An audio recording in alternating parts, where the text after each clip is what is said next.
लाशों को सीढ़ियां बनाकर ऊपर चढ़ता गया। बिना किसी को जाने समझे उनका दिल जीतना डिफिकल्ट है, बट नॉट इम्पॉसिबल। मैं कभी किसी से मिलने से पहले। नमस्कार, स्वागत है आप सभी का हमारी आज की इस वीडियो में। सीएम जयराम ठाकुर की मौत के बाद पुलिस अपोजिशन पार्टी के हेड प्रकाश जाधव के बेटे सत्यम को अरेस्ट कर लेती है, जिसे प्रकाश जाधव उसके खिलाफ होने वाली एक साजिश बताते हैं। जिसके बाद प्रकाश जाधव मुंबई के बेस्ट लॉयर को हायर भी करते हैं और उसकी मदद से अपने बेटे की बेल भी करवा लेते हैं। इधर केस में कोई लीड ना मिलने की वजह से आईपीएस शिंदे को ऊपर से ऑर्डर्स मिलते हैं कि वो जल्द से जल्द इस केस को सॉल्व करे। केस सॉल्व करने का प्रेशर से आईपीएस को ना रात भर नींद नहीं आती कि तभी उन्हें कॉल आता है और फोन पर बात करते ही आईपीएस शिंदे के मुंह पर एक मुस्कान आ जाती है। अगले ही दिन शिंदे पुलिस स्टेशन पहुंचते हैं और वेटिंग रूम में जाते हैं, जहां एक आदमी उनके सामने बैठा होता है। शिंदे उसे देखते ही गले लगा लेते हैं और कहते हैं, किसी ने सच्ची कहा है कि ऊपर वाला अगर मुश्किल देता है तो उसे सॉल्व करने वाला भी खुद ही भेज देता है। इस वक्त मुझे सबसे ज्यादा तुम्हारी जरूरत थी।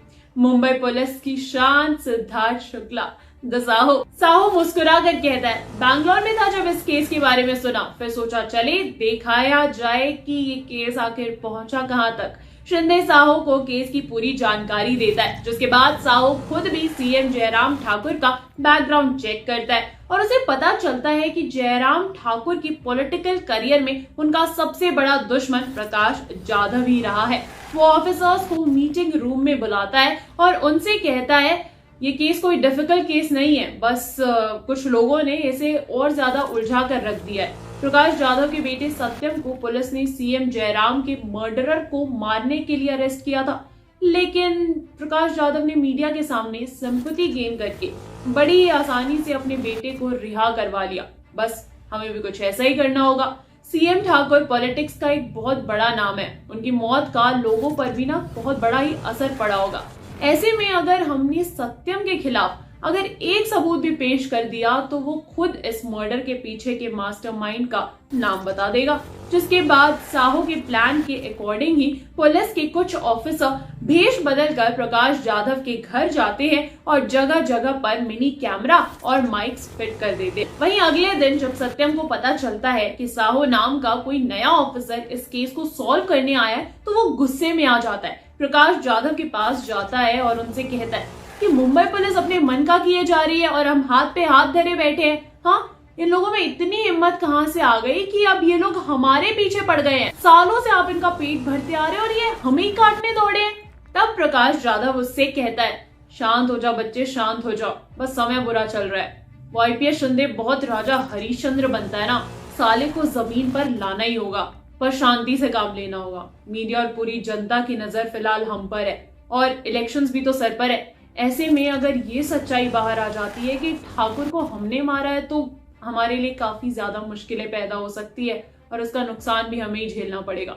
मैंने तुमसे पहले ही कहा था कि उस शूटर वाले आइडिया को ड्रॉप करो, फंस सकते हैं, पर तुम्हें तो पूरा भरोसा था ना उस पर, छुपा भी नहीं पाए।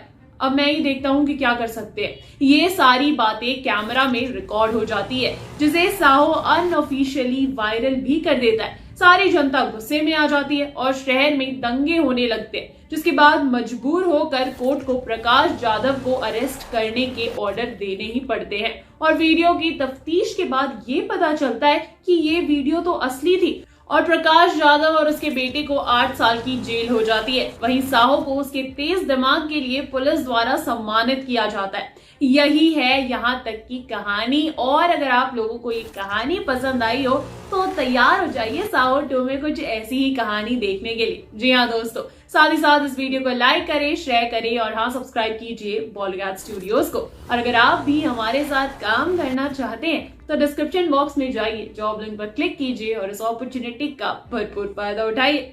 चलिए लेती हूँ आप सभी से इजाजत, मिलूंगी आपको नेक्स्ट वीडियो में। नमस्कार।